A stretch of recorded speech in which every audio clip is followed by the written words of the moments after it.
Welcome everyone, and welcome to another build session with Devpost. I'm Darlise, aka Darveloper. I am developer marketing manager here at Devpost. And for anyone who's newer to us, Devpost's mission is to inspire developers, creatives, and builders to build great software and great products. We're creating a world where everyone who wants to improve their craft can be inspired to build, and they come to Devpost for that inspiration. So to that end, we power most of the world's software hackathons on our platform. Quick context in case you're just getting oriented, maybe you just signed up, maybe you found us on X or Instagram or anywhere else. This is going to be for the Agentic Cinema Hackathon, which is a hackathon from Google Cloud Partnerships, where you're building a functional AI agent powered by Gemini and Google Cloud Agent Builder that solves real bottlenecks across the entertainment and media world, leveraging technology from our various partners. And today's partner will be Grafana Labs. All right, so I'm really excited for today's session, really excited to introduce Jeremy, who will be presenting this workshop, which is called Premiere Night, and you'll be building an observability agent with their cloud MCP. All right. Perfect. Thank you, Darlise. As Darlise mentioned, my name is Jeremy. I'm a partner architect with Grafana, and really focus on a lot of different things, engineering efforts, as well as integrations. Appreciate everybody joining today. Also appreciate the opportunity to go through things. Um, we're going to go through kind of what I mentioned in what the topic is today is cinematic. And so imagine you're a streaming platform. It's premiere night. Playback is failing. So in the next 30 minutes, what we're going to work on is to build out an agent from an empty folder that figures out why, and then show you how to watch that agent while it works. Um, so two problems a lot of you will face this week or the coming hackathon weeks. Your agent can't see production until you connect it to real telemetry. And your agent is a black box really until you instrument it as well. So the the Grafana piece, your submission will need a couple things. Is going to be the cloud MCP connection. That's the first thing we're going to do in all of this. And the second thing is also going to be observing your agent and what it's doing. So with that, let me share out my screen.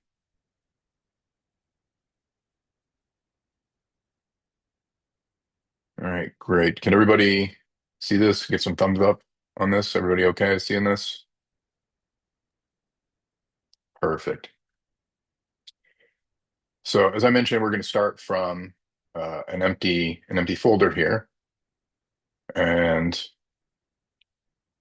what we'll do before we start into everything is uh, looking at a Grafana dashboard as we're looking through this. Like I said, Premiere Night, you can see we're already starting to get some issues here. And so it's really going to be about how do we get essentially an agent to go in and tell us what's wrong with everything and what we as the human can focus on as a part of this. So the first thing we'll do is we'll go in and do an install on this. And two things to call out in this line, the MCP in brackets isn't really optional, and the quotes matter when you're putting it in your terminal. The plain pip install Google ADK succeeds, but then they'll follow up with a no module on the MCP the moment you try to connect it. So the next thing we'll do is configure agent stuff here.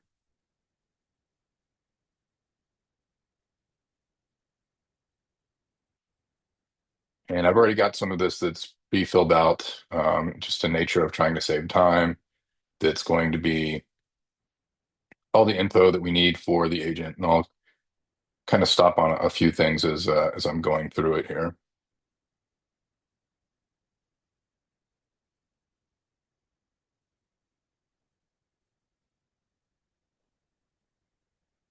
So this is the one thing that is not very defined in some of the documents um, that could cost you a couple of days to get through. Uh, Essentially, this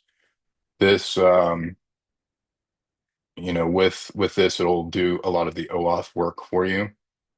So the next line, and the browser window opens to authorize in the doc. It doesn't really do that. ADK forwards credentials, but never really negotiates them. So there's not a discovery or client registration. No 401 handling. So you'll get a bare 401, um, and it kind of looks like a permission problem, but it's really an OAuth flow issue. And so this kind of handles that OAuth part. So when you look at, let me find the line here. So when you look at the ADK forward and the actual lines that are available in this, when you look at the HTTPX client factory line, that's really going to be a lot of the stuff that does the magic on the OAuth stuff. And so this will be the OAuth that connects everything, like I said. So we'll save that file. And the next thing we're going to run is we're going to go ahead and do a consent on this.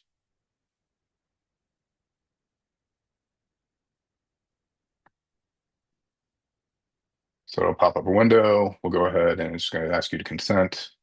This is in your Grafana Cloud stack. So a couple of things, you will need a Grafana Cloud stack for this as well.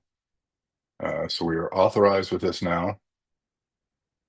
The next thing it's going to do, and this stuff will also send out uh, afterwards that will get information on the repo that has some of these examples in it to help you with all of this, especially the OAuth part. So that's the big difference between essentially getting this up and running tonight versus Saturday. And so we'll provide that as well after the demo. So you can see here, it's gone through, it's authorized. It's also printed out the tools that are available. And this is what's different from like an API key. There's no service account token that's needed. The Cloud MCP server authorizes you as yourself over OAuth. The agent gets exactly your permission in this stack, nothing more. You approve it once, and the session just persists. So in the tool list, you can see this is, again, what the agent just got from the MCP. It's one URL, metrics, logs, traces, dashboards, alerts, observability, incidents. I didn't have to write a client for any of this. This was all automatically provided by the MCP. And this is one thing, again, getting the OAuth stuff and everything up ahead of time, because ADK opens several MCP sessions at once. Each would start its own browser flow and flight over the callback port. So interactive consent would be really difficult in that situation. So this helps with a lot of that. So the next thing we'll do here is we will start the ADK.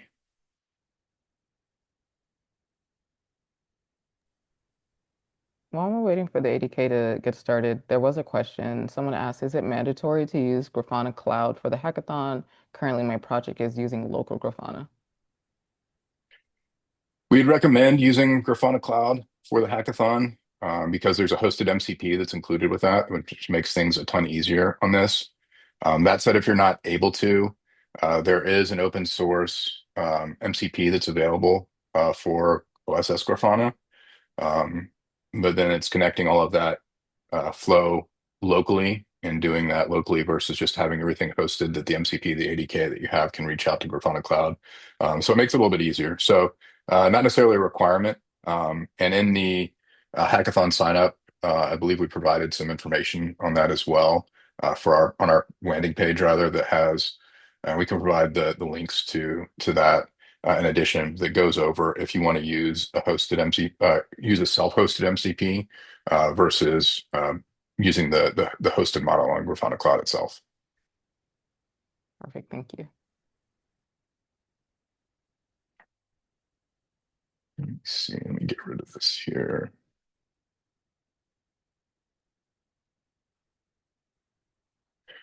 All right, so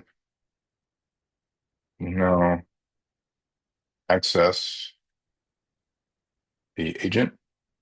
So we now have the agent that's up and running, and we're able to start running prompts to this.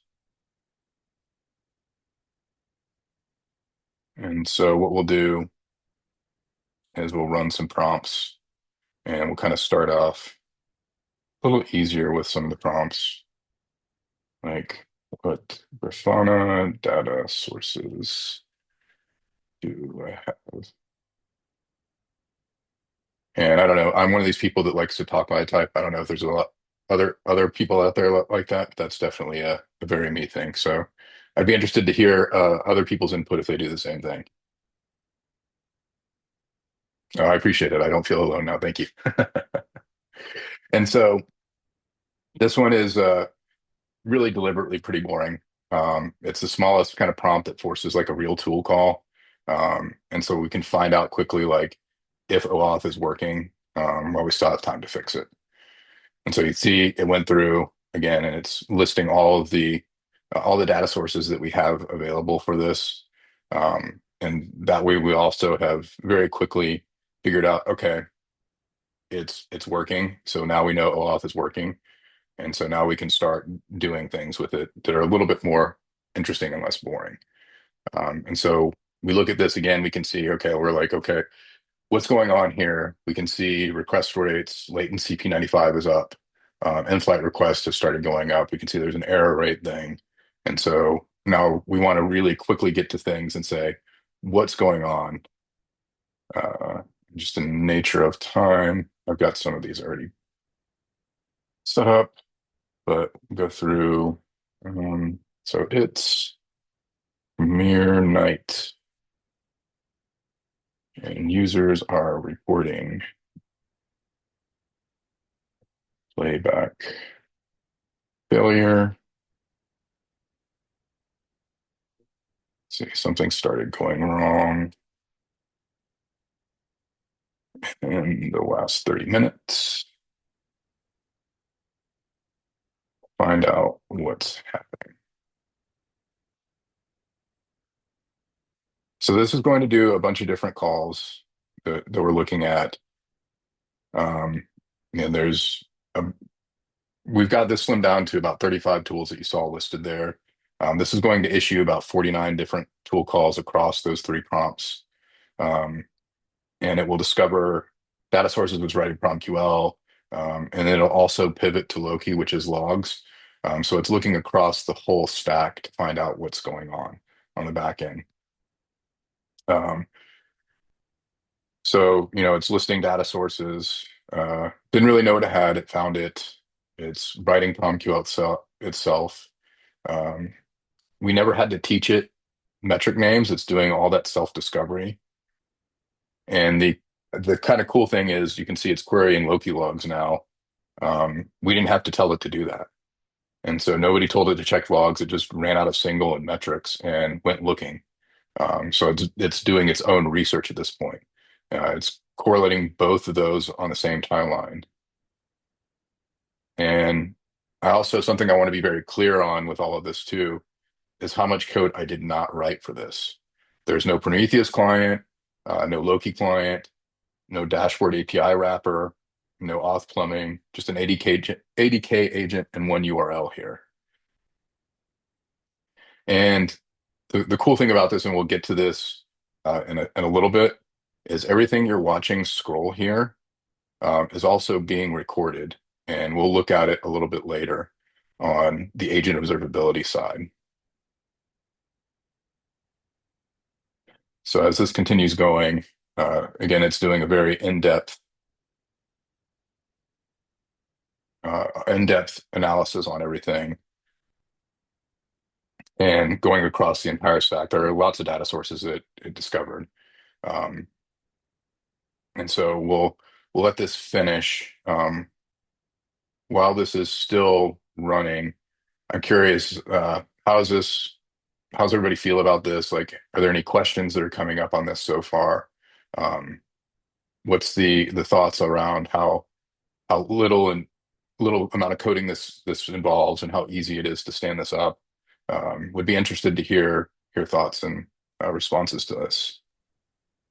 I see someone's raising their hand. AS, let me know in the chat if you're wanting to ask your question live really quick, and then I'll allow you to talk.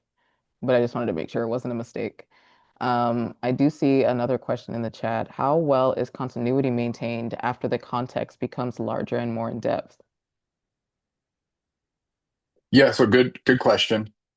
So all of this as a part of um, the queries are going on, and some of this is going through and doing in-depth analysis. So it's parsing through cardinality. So things from a continuity perspective are handled really well on that aspect as it gets very finite because of the kind of the prompts that we put into it, but also the fact that it's self-learning the data sources and querying everything directly.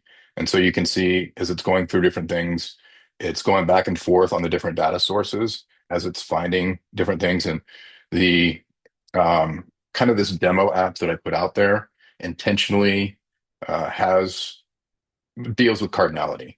It's got a lot of different signals that are coming into it to kind of demonstrate a very complex application. But yeah, good question. Another question for you. How much space does it take to install and run, and tokens wise, like what's the cost? Oh, that was someone else's question as well. Yeah, so I'll defer the token cost and the token count a little bit later because we're actually going to get into that. That's a perfect kind of segue into the stuff we're going to touch on later as far as like the agent observability that shows exactly all of that information. The space is very minimal for the ADK that you're installing. I mean, the demo app or any kind of app that you're wiring this to is up to you. What I will say is, and it's kind of a call out. One of the things that I'm using for this for is I actually have wired this in. Part of this is also a demo that I've wired in for a launch that we recently had at Grafana for our one-click integrations with partners. And we launched with a partner called Supabase uh, who does database online database. So we're able to utilize that in a very easy fashion, hosting the database there with Supabase, and then the one-click integration that installs this dashboard that you can see very quickly. And again, one-click solution that connects everything makes it super easy.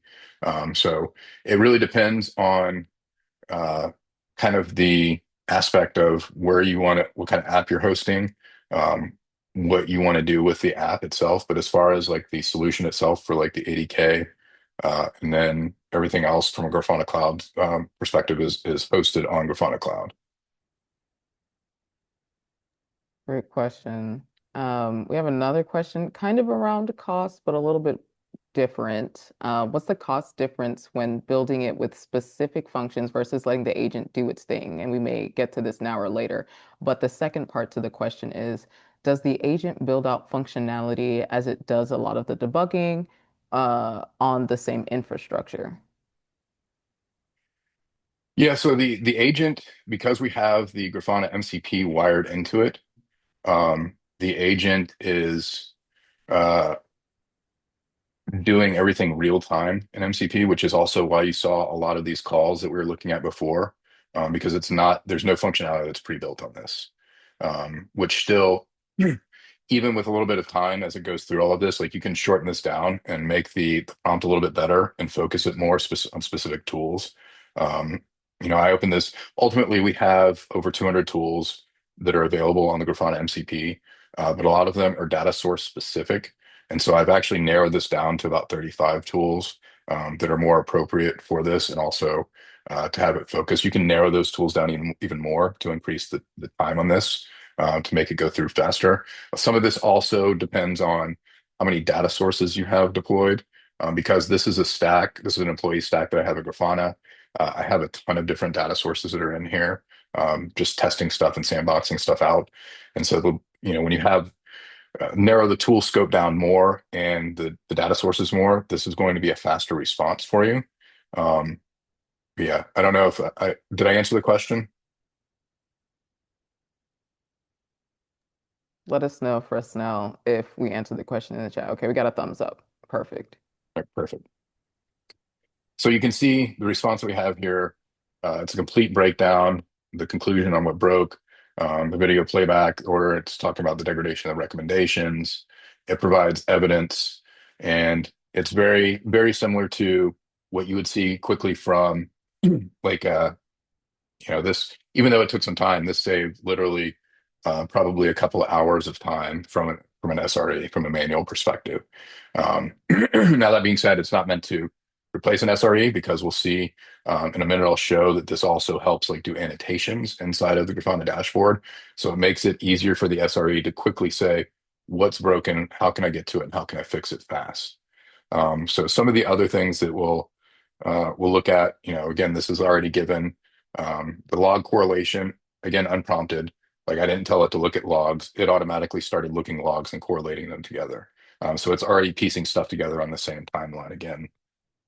And so the, the other thing that um, we'll look at as far as, what broke, um, we can say that, one of the things that again, metrics and logs are two different sources in two different query languages. And so we didn't have to write those queries. It did it itself. Um, and so we go from that into, you know, how do we fix this? Like, what's the blast radius on all of this? Um, like, what's next? It's like, okay, we understand what's kind of going on. So now the next thing is, say, let's see, is anything else affected, or is it just playback?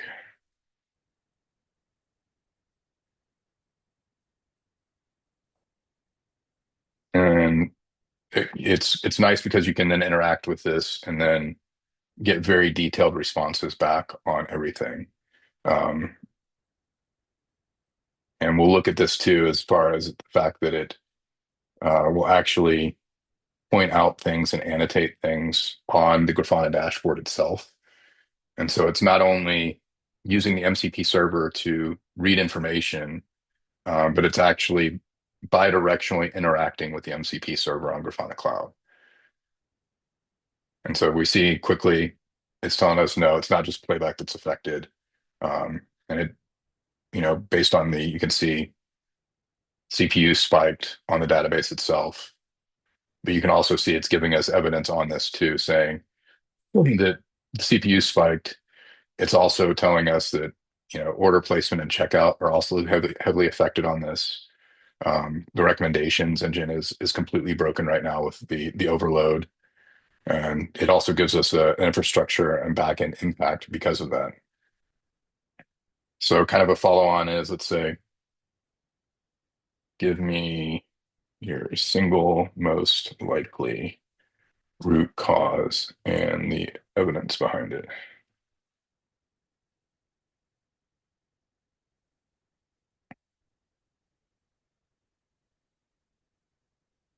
And this is the one thing that as a person who does engineering work as well, I love the fact that it's correlating all of this for me.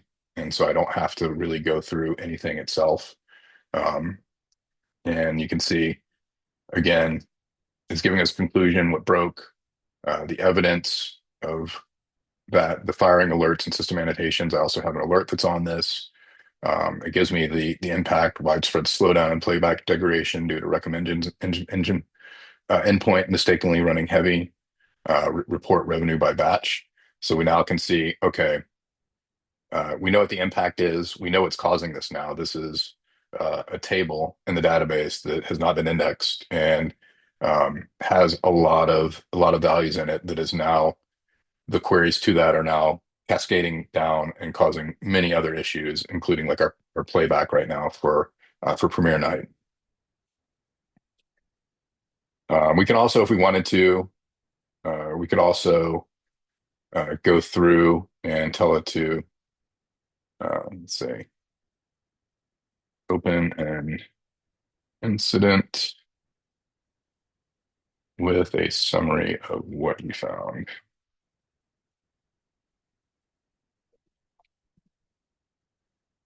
Um, and with type 1 all, it'll start opening an incident for us in Grafana Cloud with a summary of what we found. You can see it's already creating the annotations here for us on the dashboard itself. We'll look at that in a minute.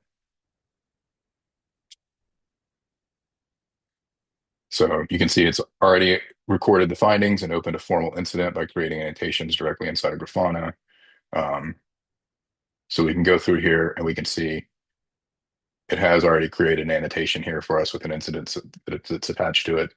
And so you can use this agent to mark and act on your behalf inside of Grafana, which I hope you can start seeing the possibilities of what you could do with this agent from a Grafana dashboard perspective, and making it very easy to find out what's going on. Again, not replace the SRE, but make the SRE investigation very easy to see, so that you can quickly go to this and see what's going on, act on it, and fix it in a very small fashion. I mean, we've done this literally, within several minutes. And so we could go and create an index in that table, and then everything's fixed, and then we're back to uh, a great premiere night, and everything's running perfectly. And so, when we say all of that, like I said, the quota error, it's recoverable. We have or the indexing issue is recoverable. We can create the index and then quickly go to it. Again, the annotation that it marks helps with finding everything. So the next thing that we're going to look at is, as I mentioned, all the stuff that we're doing is also being recorded by our agent observability. And so what we'll look at is you can see to the questions before on token usage. You can see our conversations here that are occurring now. You can see the conversation that happened. The token's a little over chatty on this. You could definitely consolidate this down a little bit more.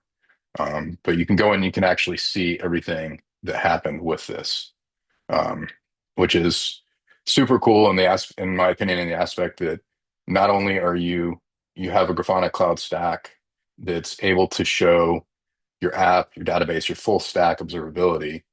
You're able to use the Gemini ADK and have an agent that then goes and makes it very easy to troubleshoot all of that. But then you're also able to go into the same stack and troubleshoot that agent in case there's any issues with it and observe it. And so you can see everything that's going on with the agent per agent reports. You can see the AI analysis on all of this as far as like the token generation, the recommendations on it.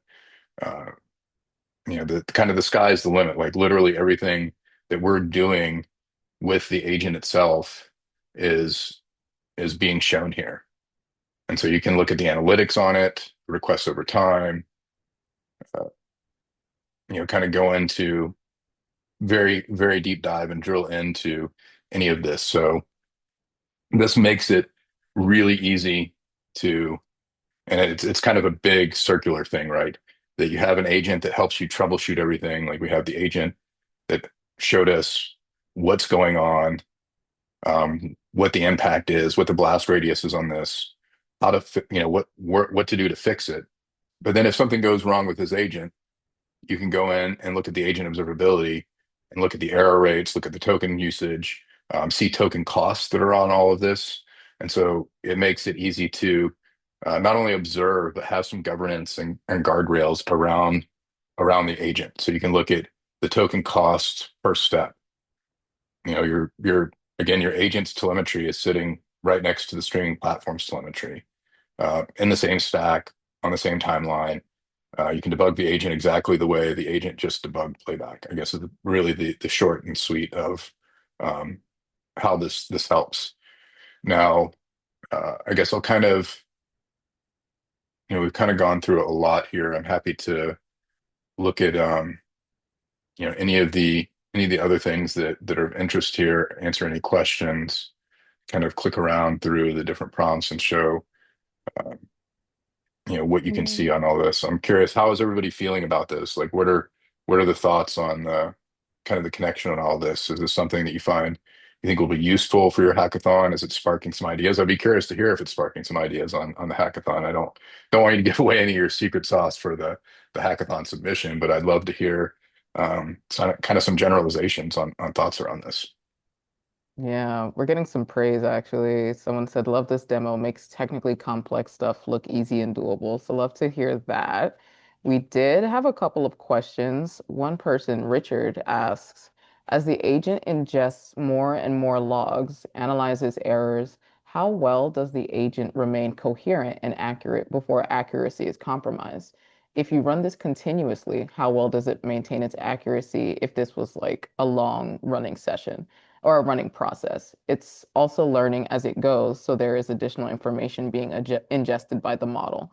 How susceptible is it to context poisoning and hallucinations? Yeah, the short answer is, this has been tested on large cardinality sets, as I mentioned. I didn't see any of that. That's anything that's possible with any agent and model, right? The the great thing about this, though, is that you can quickly go in and look at these things and look at the steps and look at all the conversation that's going on and correlate this from an agent observability perspective. So it makes it really easy to see if there's any context poisoning that's going on with it. So that's one of the great things about the agent observability that's built into this.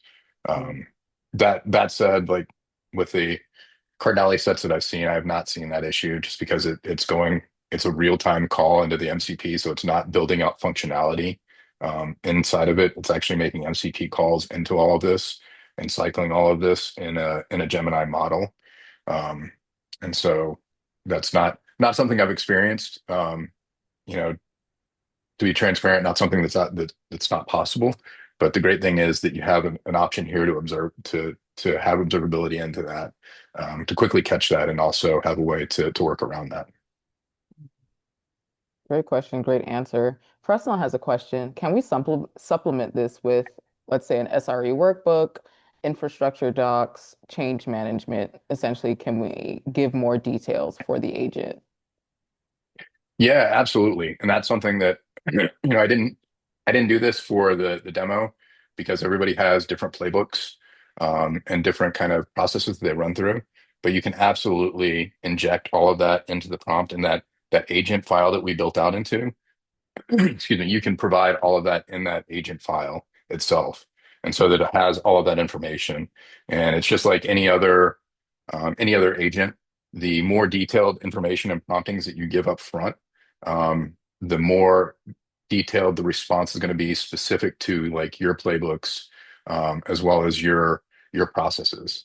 And the nice thing about that too is like when you look at going back to the annotations here, um, it can update these annotations that you're providing that are being provided here, and so it can quickly take what your playbook is and whatever the playbook is, it can inject that automatically into this incident annotation that it has here, and make it super easy for like the SRE that's looking at this to know what to do, not just from their opinion or perspective on what they're seeing, but also what to do based on your playbook and your processes. Thank you so much. And we're getting some hearts. I think you answered that very well for Fresno. I see a question. Oh, again from Fresno. Can we change the models at certain parts of the whole dynamic workflow? Yeah, you absolutely can. So when you go in and you create the file that we showed up front on the agent, that's where you can tag it to a specific model that you want to use. Um, it's really it's kind of, and I hate to give the architect answer of it depends, but it kind of depends on um, what kind of time frame and testing on the data that you're using. The Gemini 3.5 is what I saw a good result from when I was testing all of this out. That said, you could absolutely glue this to whatever Gemini model that you want to use, and to leverage that. I would say uh, kind of play around with it, especially in the hackathon. Play around with the response times and the responses you're getting from it. Um, and I know I've said this, and I'll continue beating the kind of the dead horse here, but I personally feel like the agent observability is super cool function, and so it makes it really easy, and it made it really easy as I was going through and building out this demo, to use the agent observability to really finite and get definitive on model I wanted to use for this specific purpose. All right. One question from Philip. What does this mean for the future professionals in this industry? It kind of seems like it's a step toward maybe removing some of us from the job market. Maybe there may not be a future market. What are your thoughts there?